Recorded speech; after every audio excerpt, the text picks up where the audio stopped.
Hey, it's Mark. I'm appearing on the timeline, and I am here at the Career Thought Leaders Conference. And there's a bunch of us here who are career practitioners, and we're trying to find out what's best for our practices. Although, you know me, I'm not a practitioner per se, but I do like the information, all that's intel for me and all that's intel for you as far as I'm concerned.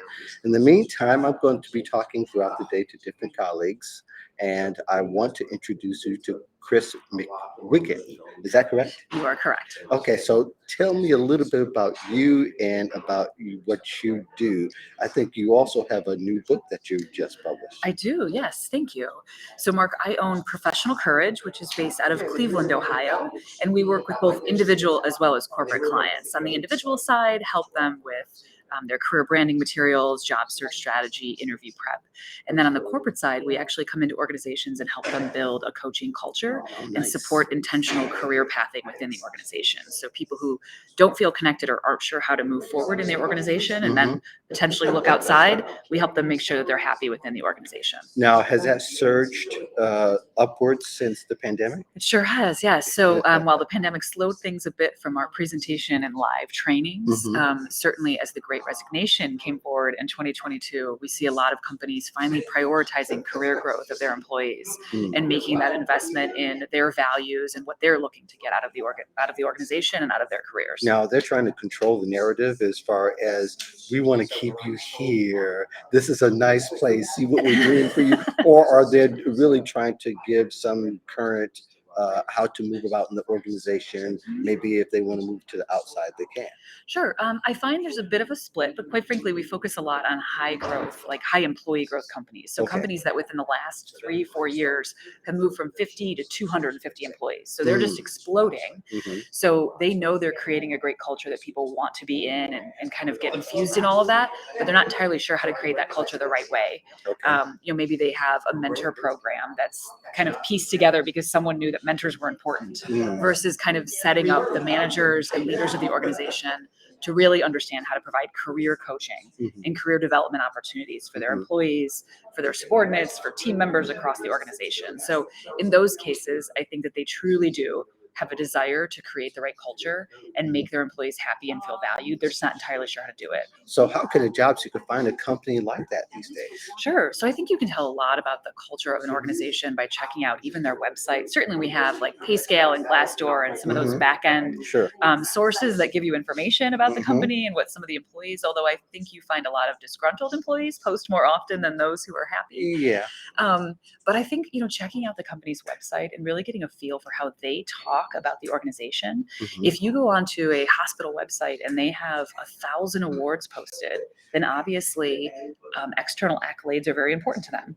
If you go onto an organization's website and they're really promoting and talking about their mission and the value and the impact they make in the community, then you get a different sense for culture that way. So I think checking out, not only obviously talking with employees who currently or have worked with the organization, but taking a look at how they represent themselves online, right? Even LinkedIn, what are they posting out there? What are they putting out? It says a lot about what they prioritize. Well, yes, it does. And I think, though, these days when Glassdoor and there were a few sites that actually had reviews, now really any social network has a review about a company and has, pretty much what people are going to accept the truth because companies have pushed employees or pushed job seekers, depending on how you look at it, to the brink, to the point to where they want to do that. And they're doing it as a last resort. They're not doing it as a first resort because, of course, people want to keep their jobs. Of course. But how are companies beginning to respond to that, to what they find online that might be a little discouraging?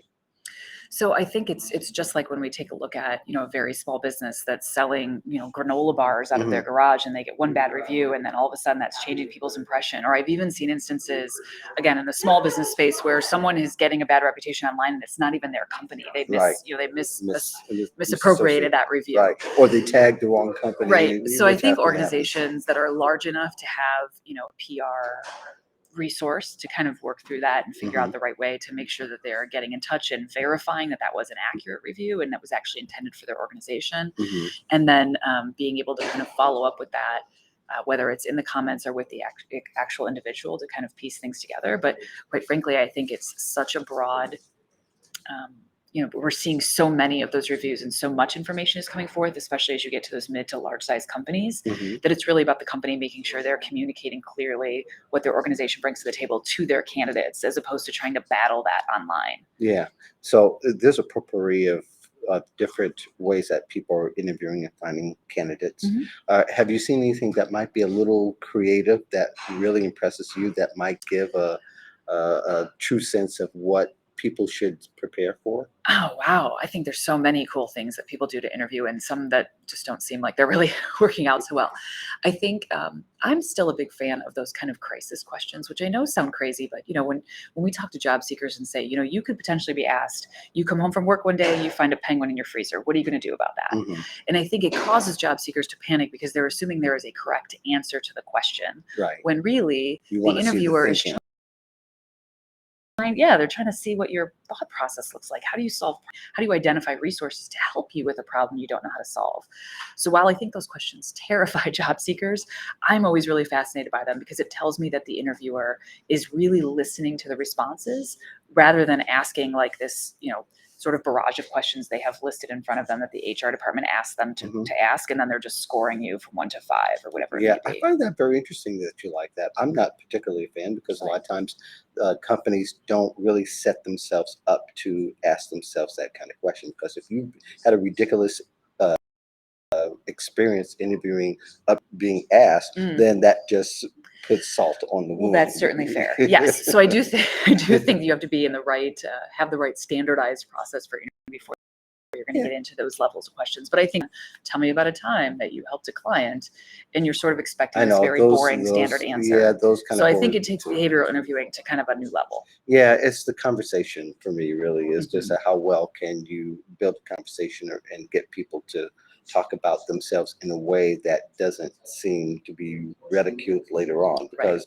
people will say, these are questions I asked, and they Right. asked me about the duck in the freezer, and it's like, Yes. I will also say this, Mark, that I think for job seekers is such an important thing that's overlooked is you and I both know that your brand, the way you're putting yourself out there is so important. I think job seekers drastically underestimate how important it is the way you're looking on Zoom, right? Yeah. What's going on behind you? Are you dressed appropriately? Are you comfortable with the camera? Do you have the right lighting in the room? Those details, I think, have such an exponential impact on the impression you're leaving behind because they can no longer see you in person and verify your handshake or see how you behave when you're tense in a room. Yes. I think it goes a long way to kind of show someone this person was prepared, they are invested, they care about the way they're coming across, all of those pieces. So I think we underestimate for video interviewing the background that's happening, things that are going on around us, and how we're prepared to physically just look on camera, as well as the questions that we're answering. Well, you gave a whole mouthful today in these few little minutes. So, real quick about the book. Yes. You published just recently, right? Yes. So the book is actually still set to be released to the public. We have a couple of advanced reader copies that have been given access to here at Career Thought Leaders. Okay. The book will launch on October 18th, but you can pre-order now at Barnes & Noble. And title of the book? The title of the book is The Requisite Courage. It's how to make brave decisions in business and life. So it really pulls upon some authentic stories from my life, and then showcases a science-based approach to fear management and how you kind of identify the direction you want to go in your life and then make that happen. Very interesting. Very good. Yes, Well, thank you very much, Kris, for joining me. Thank you so much for having me. And for the rest of you, you'll be watching the timeline throughout the day. I'll be checking in with someone else. And thank you. You guys have a great day. Peace in the battle of love.